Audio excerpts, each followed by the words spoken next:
If your agency has an email list of right fit prospects or lost leads, and they're engaged with your content and maybe even attending your transitional moments, but they've not yet taken that next step to become an agency client, then you and your team may be experiencing what we call the trust recession. And in this video, I'm going to share with you what we call the conversation spark so that you can use it and take it and apply it to ignite demand in open doors. Hi, I'm Stephen Woessner, CEO of Predictive ROI, and over the last 12 to 18 months, we've seen some pretty seismic shifts in agency new business development. Everything from referrals drying up to traditional outreach just flat out being ignored. And so we took all of that into the Predictive Lab and we built what we call the conversation spark. I'm going to take you behind the curtain. I'm going to share the exact blueprint framework, all of the steps with you in full transparency, so you can take it, apply it, put it into your agency biz dev strategy and begin opening those doors with hard to reach prospects. This is going to be so much fun. All right, giddy up. Here we go.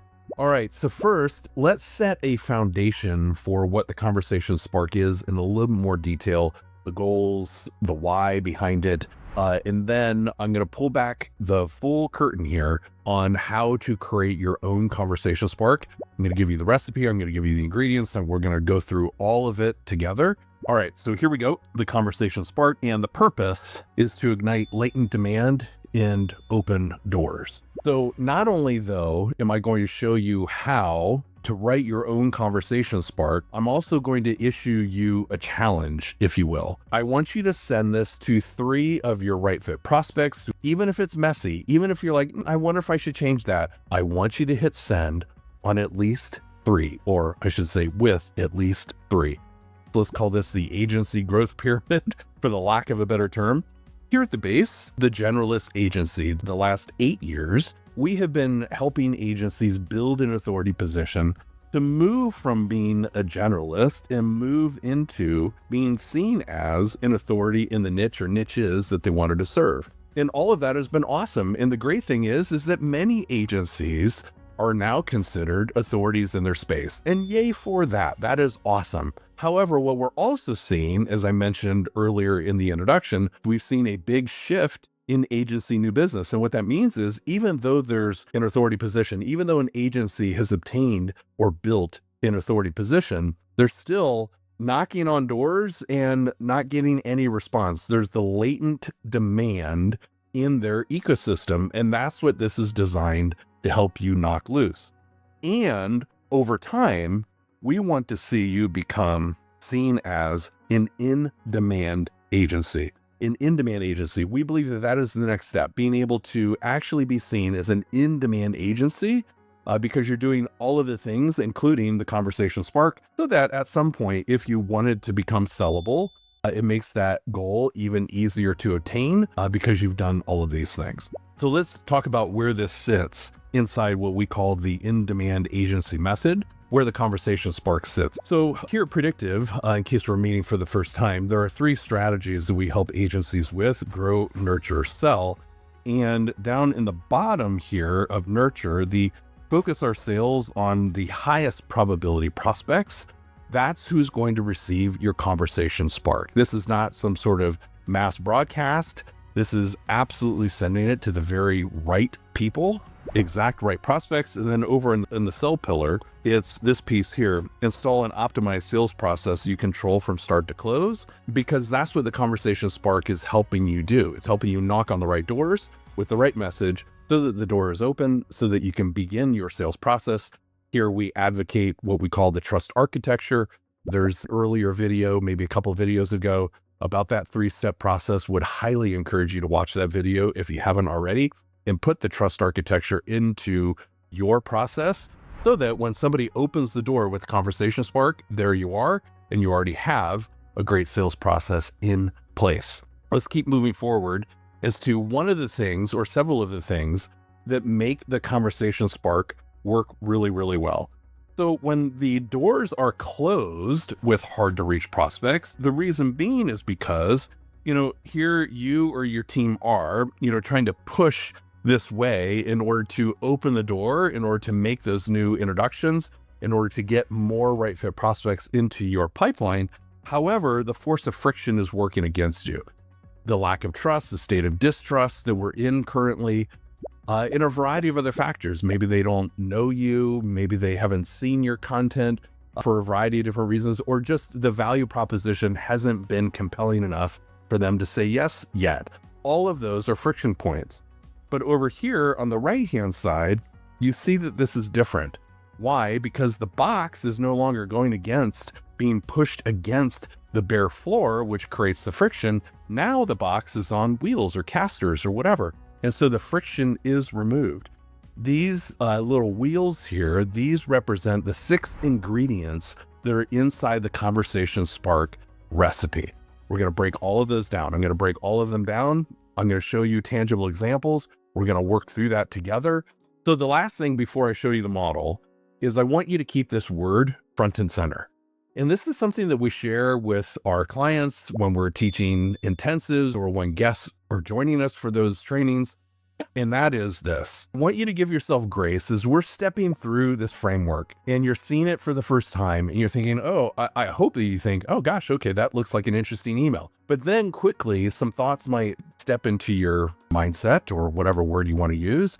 And that is like, oh gosh, I wish I would have known this, 2 months ago, or I wish I'd been using this sooner, or I wish I would have done this, or I wish I would have done that, or whatever. Forget all of that. Give yourself the grace to now put it into practice and run full speed ahead, okay? Give yourself the grace that you're about to learn something new, put that into your agency's biz dev strategy, and yay for that. If you've downloaded the workbook, then you already have this in front of you. In fact, let me just say that here. If you go to LinkedIn, message me and send me the keyword in that message, Spark, I will make sure that you get the Conversation Spark workbook, what you're seeing here visually, as well as what we call the Conversation Spark Builder, which is just a simple Google Doc that's going to help you write your Conversation Spark. So go to LinkedIn, message me, keyword Spark, and I'll make sure you get all of the details. So in that workbook, you're going to see all the things that I'm sharing with you visually, so you can keep track of that. So we had permission from one of our clients, John Emerson, who runs London Agency based in Melbourne, Australia. As you can see, they're a healthcare or an agency that specializes in healthcare, both from a government relations perspective, as well as then from a medical communications perspective. And so we built a Conversation Spark for the outreach that we're doing on behalf of his team. And John gave me permission to share that Conversation Spark with you here so that we have a very specific, tangible example that has been out in the field and generating results. So when you come to this page in your workbook, this is the full Conversation Spark from top to bottom that we have used and had out in the field and has produced really great results for London Agency. So I'm going to break down these ingredients at a high level, and then we're going to step through the framework, and then we're going to go through ingredient by ingredient. And I'm going to tie the ingredients back to the specific pieces within this Conversation Spark email, and then I'm going to encourage you to write it, and we're going to go piece by piece there as well. So this is going to be very granular because this is a very detailed framework, and I want to make sure that you have everything that you need in order to be able to do this with excellence. All right, so first, you can see the subject line is very simple, a private invitation from London Agency. First name, hi, my name is Roxy, and I'm part of the team at London Agency. Now, in full transparency, that is Roxy on the predictive team. Roxy is our world-class setter who works alongside our clients and does this distribution work, the hand-to-hand distribution, as well as then scheduling meetings and so forth. You don't have a Roxy, or maybe you do have a Roxy. And so this is where I would encourage you to feel free to send this under your own name if you're the agency owner or in charge of biz dev, or you can have somebody on your team essentially kind of acting as your Roxy. And we have seen, just sort of the kind of, might seem a little bit silly, sort of the transfers of credibility or prestige when you have somebody else send the email on your behalf as opposed to you. All right, so then you can see John Emerson copied here, asked me to reach out to you personally. And so then the recipient obviously sees that John is copied. And then we start getting into the ingredients, which I'm going to break down here in just a second, again, in full transparency inside the framework. So you can see all of these sections and how they were, or why they were designed that way and so forth. So the piece that I'm going to skip to here is this. may I have your permission to email you some days and times so we can schedule a brief with John? You'll see, may I have your permission? This is the earned invitation that you're going to see in the framework. This is so critically important. This is not inviting them to a sales call. This is not, hey, do you want to hop on a discovery? Hey, can I just get 15 minutes of your time? You'll see how this is knitted together, how each of the sections get knitted together, how you are delivering something of significant value in this conversation, which is why we call it a brief, which is why we don't call it a discovery call, which is why we don't call it a strategy session, where it's not a, they're stepping into a sales call. That is not what this is. You are delivering significant value as somebody who has expertise in their niche around their business issues and challenges. That's what this is. And that's why this works so well, because your recipients can see, your prospects and past clients, lost leads can see that, oh, well, this feels different. This is something of value that I would be stepping into. So from top to bottom, this is the conversation spark. Now we're going to start slicing it apart from the framework perspective. So again, if I would really love for you to have the workbook, I would really love for you to have the builder. So Conversation Spark Workbook, Conversation Spark Builder. Just go to LinkedIn, message me, keyword Spark, and I will make sure that you get all of the details. At a high level, this is what the framework looks like. Obviously pretty empty. We're going to be filling all of that in the next several minutes. 6 sides, 6 ingredients. Here's the first one. The first one is time-bound authority. First, I'm going to give you the additional context around the ingredient. Then I'm going to give you the specific example. Then I'm going to hook it back to the Conversation Spark example with London Agency. So you're going to get all 3 of those pieces for each of the 6 ingredients so that we're dialing it in very specifically. Time-bound authority frame.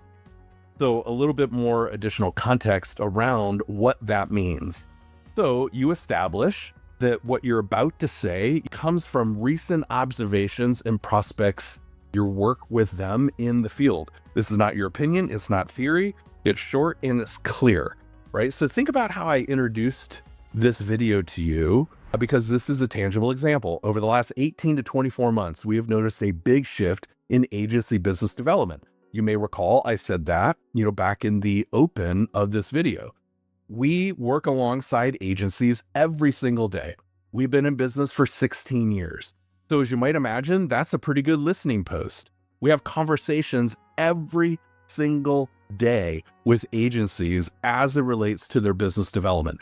That's what our team does. That is an ongoing research lab, incubator, whatever you want to call it. The predictive lab that you may have heard us talk about, it is a real living thing. So not only are we doing our work alongside agencies, but then our own work in business development with agencies is all part of that. So that is a great base of knowledge and current data points to be able to design these things and make these recommendations and strategies and so forth and whatnot. And you have it too. It may not be as crystallized yet because it's easy to overlook, but you do great work for great clients. Otherwise you wouldn't have a business.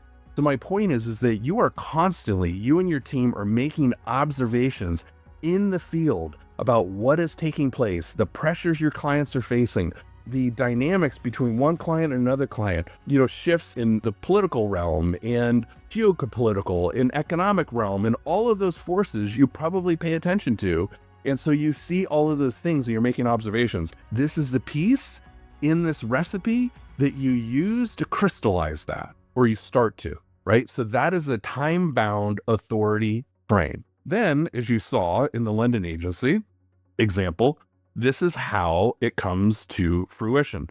Over the past several months, John and our team have been spending time with government relations and public affairs leaders. That is the time-bound authority frame, who we have been spending time with. When you do that with excellence, it establishes recency. Yes. It signals the fact that you're immersed in the field. Awesome. It implies repeated observation. This isn't just one thing, one observation that you made, and it builds authority without bragging. That's how you set up the time-bound authority frame. And when you write your time-bound authority frame correctly, your prospects will say, they'll lean in and want to learn more. Tell me more about that when you do that well. The next one is the misdiagnosed tension. So this is the surface belief that leaders in the space reasonably hold. And then it's the subtle tension of something different. It's the misdiagnosis. And that's the important piece, the misdiagnosis. And you're able to identify the misdiagnosis because of your expertise. And so then you're demonstrating, without demonstrating, your smarts. So going back to the time-bound authority frame about the whole bragging stuff, this is not about beating your chest and talking about how smart your agency is. This is demonstrating your smarts without saying, look at us demonstrating our smarts, okay? So let's tie that back to now the London agency example.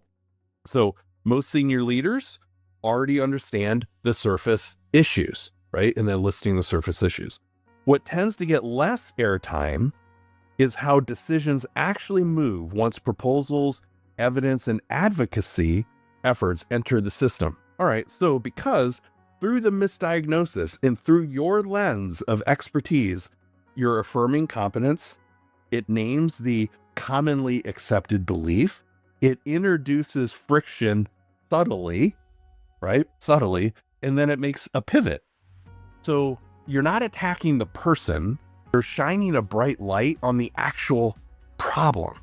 And so now, again, your prospective client or past client or lost lead or whoever the three are that I'm encouraging you to send this to, they're going to read that and see that the time-bound authority frame, like, oh, okay, lean it a little bit. Misdiagnosed tension. Oh, okay. Attacking the problem, not the person. The person reading that is not going, well, how dare they? They're going to think, oh, that's interesting. I haven't maybe thought about that from that perspective. Okay, so now they're leaning in. All right, so next is on the right-hand side of the framework is the ingredient, the constraint. All right, so what does that mean? This is the friction, right? This is what keeps the problem in sort of repeat mode, right? It's not the symptom, it's the limiter. It's the thing that your prospective client, the recipient of the conversation spark, has not been able to get rid of. This is the constraint, and they maybe don't even see it or haven't seen it until you share the conversation spark. All right, so now let's take a look at that in the London agency example. So here's the content from their spark. Strong strategies that make sense internally, but lose effectiveness once they essentially get out into the field. There's evidence, but that doesn't necessarily translate into action. And then access depending less on awareness and so forth. So this means a lot to the London agency audience. So what qualifies for a constraint, this is sort of the litmus test for what will be your constraints. Does it identify the structural friction? Does it explain why the problem continues to repeat? And does it point to what's going on with the system? What are the limitations of the system? Again, we're not attacking people, we're attacking the problem. And you're helping your prospective client see that there are systemic limitations. And if they want to get past that, you might have an insight that is going to help them do that. And that's the key here that we're starting to set up. Okay, this next one, the withheld solution. And so what I mean by that is you're not going to give them the answer in the conversation spark. Have them lean in with the time-bound authority frame. You're not going to have them lean in with the misdiagnosed tension. You're not going to have them lean in with the constraint and then say, and this is how you fix it. No. Withhold the solution. Keep your audience leaning in. Don't give the solution in the conversation spark. Otherwise, there's no reason for them to spend time with you and learn from you in the brief. So please resist the temptation to fix the problem in the conversation spark. This is not a time-bound authority frame. Yeah. The misdiagnosed tension. Yeah. Okay. Then the constraint. Yeah. I'm feeling that pain. That's why you need to buy this $99 thing, or you need to step into our Premier for $12,000 a month. No, this is not a sales email. Okay. So please withhold the solution, because this is not the time and space or time and place for that. I want you to skip right past that piece, right? It's not these things. It's not, here's the framework, here's how to fix it, here's the solution to those things. No. All right. That comes later in the sales process. Okay. So next, you're going to introduce the briefing and the value exchange for the briefing. Again, if your briefing is just some sort of dressed up sales call, it's going to fail miserably. If you're not demonstrating value, it's going to fail miserably. We have absolutely had some agencies take this Conversation Spark framework, say that they wrote a Conversation Spark, sent it and said, we got no replies. And then sent us the email and said, would you take a look at this? And I will tell you, one of the places that they made the biggest mistake was right here, right in how they teed up the briefing. So this is what you're going to frame up as the next conversation. It's not a sales call. It's maybe you want to say something like comparing notes or patterns or whatever, because that elevates the spark. This is a peer-to-peer conversation. This is not a discovery call, strategy, sales pitch, nothing. As part of this work, John is offering a small number of private one-on-one conversations. Why does this qualify for being the brief? And you can see the other bullet points that, when you go back to the full example for London agency, you'll see the bullet points that are part of that, because it's framed as a conversation, not as a sales call. It's a senior level exchange. And then it architects some structure, right? This is not book a call. Okay. This is not book a call. That does not work with this type of audience or for this type of email. Okay. So please do not do that. All right. So this is the full Conversation Spark framework. So just a quick review. We talked about time-bound authority frame. We talked about misdiagnosed tension. I shared with you the constraint. I encouraged you to avoid the temptation of putting the solution in the email, because you will absolutely diminish, if not destroy, your opportunity for results. The briefing and how to tee that up.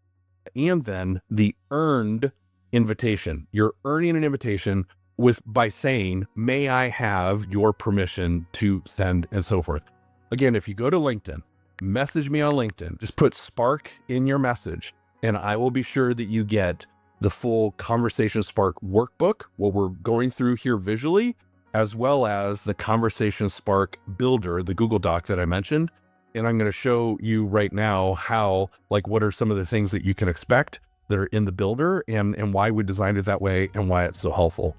Okay, so inside the builder, you're going to have this little sort of worksheet, if you will, series of worksheets for each of the ingredients, one for time-bound authority frame. Then obviously this is the full email where that fits, time-bound authority frame right up there. Then you're going to have the misdiagnosed tension, and that's this piece here, right in the center. Then you're going to have the workbook, or the piece for the little worksheet for the constraint, but what we keep seeing, or in this case, what tends to get less airtime. Same strategy, different words. The withheld solution, which is obviously not in here. There is no solution at all, because that's the point. The briefing is down here. That's the briefing. And then this is the value proposition of the briefing. And then the earned invitation, which is this piece here, right? That I had shared with you.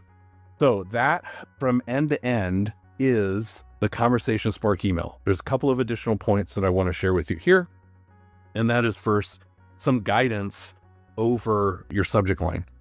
So this is a lesson that I learned many, many, many years ago from Dr. Flint McLaughlin, who was the founder of Mech Labs and Marketing Experiments. And he said to me once in an interview when I was at his office, he said to me, Stephen, clarity trumps persuasion 100% of the time. It does. So when you're super clear, don't try to be creative. Don't try to be cute. Don't try to, write some sort of, subject line that you think is going to destroy the internet because your open rate is so high. Don't do that. Here are some examples. You'll find these in the Conversation Spark builder. Again, happy to send it to you along the way, but those are some examples that I would suggest that you consider using. And then this is sort of the word of caution that I mentioned to you early on. And that is, again, don't give away your solution, but write the messy first draft, just get it done and send it to 3, send it to 10, send it to 20. I want you to get it out there and start hitting send, because when you start scheduling meetings and having the meetings, you're going to make your conversation spark better over time. But please give yourself the opportunity by getting it out into the field. They're going to hit delete. They're not going to remember that. They're just not. So there's like 0 risk to writing your messy draft and getting it out. Okay, so then just a few kind of quick double checks, if you will, checklist before you hit send. Did you accidentally give away the solution? Does this sound like advice or salesy? Is the tension clear? Does the email create desire and curiosity to learn more? In order to become an in-demand agency, the agencies that are making the transition from authority to in-demand, it's because their content creates curiosity, intrigue, and desire with the recipients, right? And your conversation spark should do that too, okay? And then, ask yourself the ultimate litmus test. Would you respond to this? Like if somebody were to send you an email like this, would you actually respond to it? I think that is the ultimate litmus test. Okay, let's go back to the challenge. And this is what I'm going to leave you with. All right, so let's go back to the challenge. I want you to write this email. I want you to write the conversation spark. I want you to follow this recipe. And I want you to hit send and send this to at least 3 of your prospects. Okay, so I hope you found that helpful. So that's the conversation spark. As you can see, it's not about pitching. It's not about selling. It's about creating intrigue, curiosity, desire with your right fit prospects in such a way that you become irresistible and you become much easier to say yes to in order to have that door open. So if you've not yet gone to LinkedIn and asked for the workbook and the Conversation Spark Builder, please do. I'd be delighted to send it your way. And then, as I mentioned to you at the beginning of the video, when I was breaking all of this apart, I'm challenging you to send 3 of those today, at least 3 of them. Write your spark, write the draft, get it out into the wild, because when you do, you give yourself the opportunity to open doors. Okay, until next time, onward with gusto.